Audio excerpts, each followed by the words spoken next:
Sindh high court का कहना है कि इलेक्शन कमीशन 3 दिसंबर तक बल्दियाती इंतखाबात के शेड्यूल का ऐलान करे। इलेक्शन कमीशन बल्दियाती इंतखाबात से मुतालिक 60 रोज में तमाम इकदामात मुकम्मल करे। सिंध हाई कोर्ट ने तहरीरी फैसला जारी कर दिया है। नुमाइंदा जियो न्यूज़ अमीन अनवर हमारे साथ मौजूद हैं। अमीन, सिंध हाई कोर्ट ने जो तहरीरी फैसला जारी किया है, मजीद क्या डिटेल्स हैं इसकी?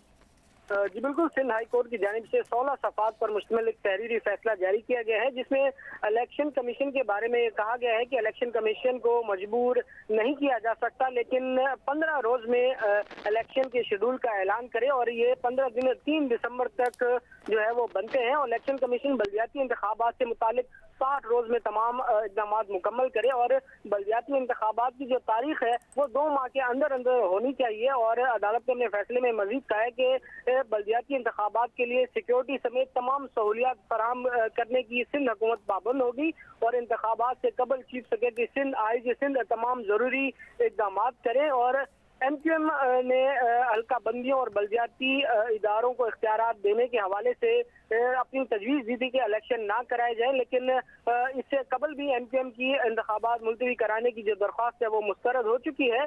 अदालत ने अपने फैसले में मजीद कहा है कि MQM का मौक़िफ़ कोई ठोस मौक़िफ़ नहीं है कि जिसकी बुनियाद पर इलेक्शन मुलतवी किए जाएँ। तो अदालत ने सिंध हुकूमत के मौक़िफ़ से कहा है कि सैलाबी सूरत हाल और सिक्योरिटी की अदम फराहमी के बायस 4 माह से इलेक्शन इल्तवा का शिकार है और वजह से अभी तक इलेक्शन शेड्यूल भी हमारे सामने नहीं है और इतने अरसे के दौरान हुकूमत को इसका कोई ना कोई हल निकाल लेना चाहिए था। सिक्योरिटी अदम फराहमी की बुनियाद पर गैर मुअय्यना मुद्दत इस बारे में आपने तफसीलन आगाह किया, शुक्रिया आपका।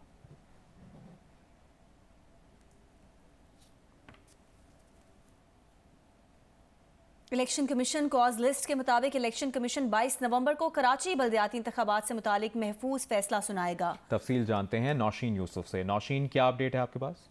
जी बिल्कुल, इलेक्शन कमीशन की कॉज लिस्ट के मुताबिक इलेक्शन कमीशन जो है वो 22 नवंबर को कराची बल्दियाती इंतखाबात के हवाले से जो उसने फैसला महफूज किया था वो सुनाएगा। इलेक्शन कमीशन ने 15 नवंबर को समात के बाद जो वो फैसला महफूज किया था और जो उस दिन समात हुई थी 15 नवंबर को इलेक्शन कमीशन में, उसमें पाकिस्तान पीपल्स पार्टी, पाकिस्तान तहरीक इंसाफ और MQM तीनों की जानिब से ही जो इलेक्शन की इल्तवा है उसकी हिमायत कर दी गई थी। और पाकिस्तान पीपल्स पार्टी ने तो 90 रोज का कहा था कि सूबाई काबीना ने 90 रोज तक इल्तवा की बात की है, जबकि जमात इस्लामी जो थी वो इलेक्शन मुलतवी कराने की मुखालिफ थी और उन्होंने उस दिन कहा था कि जब चीफ इलेक्शन कमिश्नर ने उनसे मालूम किया था कि वो कितने दिन तक मोहलत दे सकते हैं, तो उन्होंने कहा कि आप 45 दिन तक जो इलेक्शन है वो मुलतवी करा दें बल्दियाती। ये जमात इस्लामी ने मौके पर इख्तियार किया था, जबकि जिसके बाद चीफ इलेक्शन कमिश्नर ने खुद बताया था कि उन्होंने जो सिक्योरिटी फोर्सेज हैं उनसे उन्होंने ज़ाती तौर पर इलेक्शन कमीशन ने रब्ता किया और उन्होंने कहा है कि वो अमन अमान की सूरत हाल और जो सैलाब मुतासरीन है उन इलाकों में मसरूफ है, लिहाजा वो इतनी बड़ी जो नफरी है, जो 17,000 का शॉर्टफॉल आ रहा है नफरी का, वो फराहम नहीं कर सकते। और जो फोर्सेस थी उन्होंने फर्स्ट ईयर के ऊपर भी सिक्योरिटी देने से माजरत की थी, जिसके लिए अब चीफ इलेक्शन कमिश्नर का कहना था कि सिर्फ पुलिस ही अब फर्स्ट ईयर के ऊपर जो है वो सिक्योरिटी देने के लिए बची है। तो उसके बाद इलेक्शन कमीशन ने अपना फैसला जो है वो महफूज कर लिया था और अब वो 22 नवंबर को कराची बल्दियाती इंतखाबात से मुतालिक महफूज फैसला सुनाया जाएगा। बहुत शुक्रिया नौशीन तफसील देने के लिए। अफसोसनाक खबर सेवन टोल प्लाजा के करीब इंडस हाईवे पर मुसाफिर वैन पानी से भरे गड्ढे में गिर गई। हादसे में 20 अफराद जाँ बहक, 13 जख्मी हो गए। 2 जख्मियों की हालत नाजुक बताई जा रही है। जाँ बहक अफराद में 8 खवातीन, 6 बच्चे और 6 बच्चियाँ शामिल हैं। मुसाफिर वैन में 33 अफराद सवार थे, 13 को जिंदा निकाल लिया गया। सैलाब के पानी की निकास के लिए इंडस हाईवे पर लगाए गए कट और गड्ढे को पुर नहीं किया गया था। हादसे में जाँ बहक 20 अफराद की नमाज जनाजा कुछ देर में अदा की जाएगी। मैयतें दाऊद घोट खैरपुर पहुंचा दी गईं।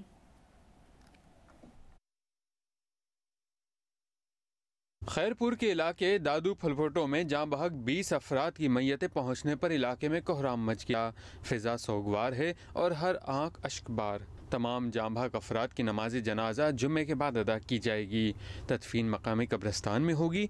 सैलाब के पानी की निकासी के लिए इंडस हाईवे पर लगाए गए कट और गड्ढे अब तक पुर नहीं किए जा सके हैं। इस गफलत ने सैलाब से बच जाने वाले मजीद अफराद की जिंदगियाँ निगल लीं। सेवन टोल प्लाजा की मुसाफिर वैन पानी से भरे गड्ढे में गिर गई थी। हादसे में 20 अफराद जाँ बहक जबकि 13 जख्मी हुए। जख्मियों में 2 की हालत नाजुक है।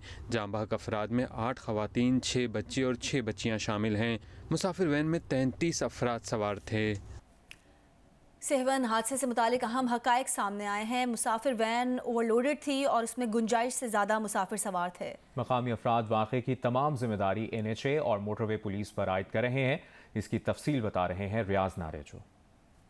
जी, मैं सेवन शहर से 1 किलोमीटर दूर ठीक उसी मकाम पे मौजूद हूँ जहाँ गुज़श्ता शब वैन को हादसा पेश आया। ये जो मुसाफिर वैन थी ये ओवरलोड थी।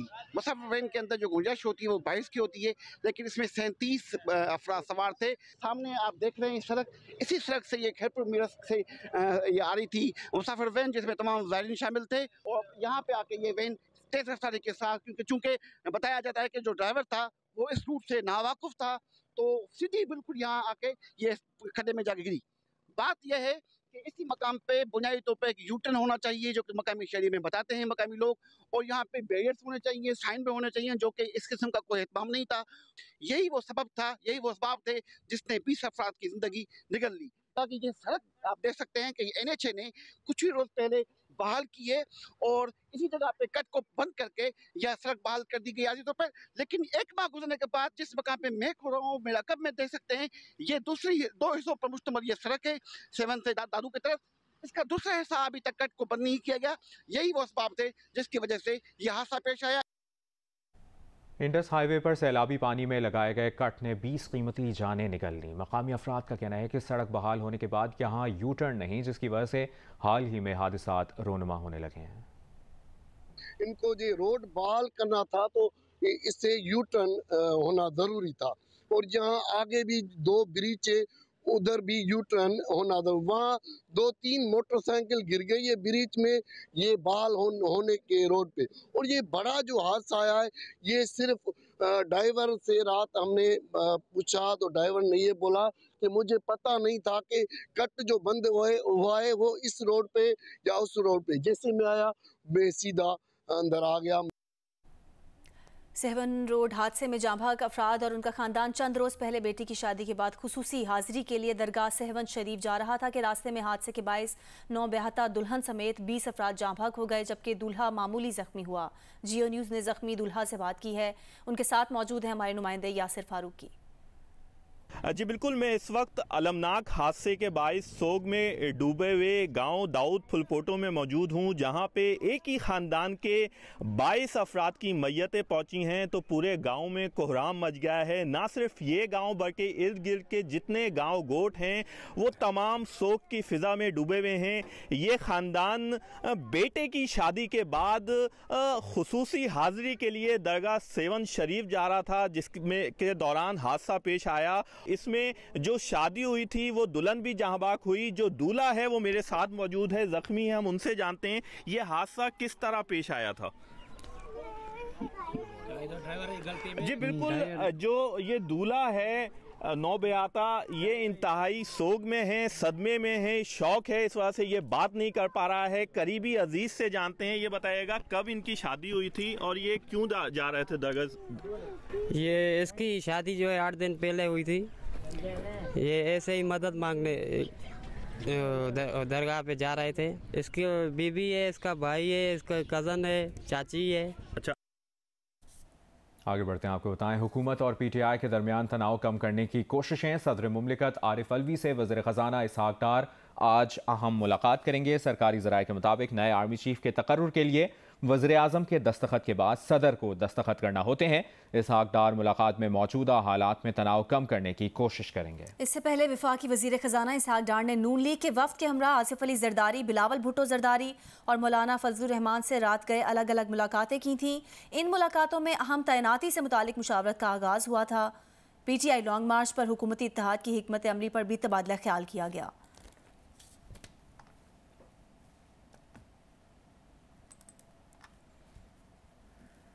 इस्लामाबाद हाई कोर्ट ने PTI को जलसे के NOC के लिए इंतजामिया को नई दरख्वास्त देने की हिदायत कर दी है। चीफ जस्टिस आमिर फारूक ने रिमार्क्स दिए कि अदालत कोई मकाम तजवीज़ नहीं कर सकती। PTI इस्लामाबाद में जलसे की तारीख और वक्त से आगाह करके इंतजामिया से इजाज़त ले। जलसे की इजाज़त देंगे तो यकीनी बनाएंगे कि सड़कें ब्लॉक ना हों। PTI की जलसे और धरने के लिए NOC के इजरा की दरखास्त और मकामी ताजरों की दरखास्तों पर समाअत के दौरान चीफ जस्टिस आमिर फारूक ने यह भी कहा कि अदालत ने सिर्फ यही कहना है कि जो कुछ करना है वो कानून के मुताबिक करें। PTI के वकील की इस्तदा पर समाअत 22 नवंबर तक मुलतवी कर दी गई।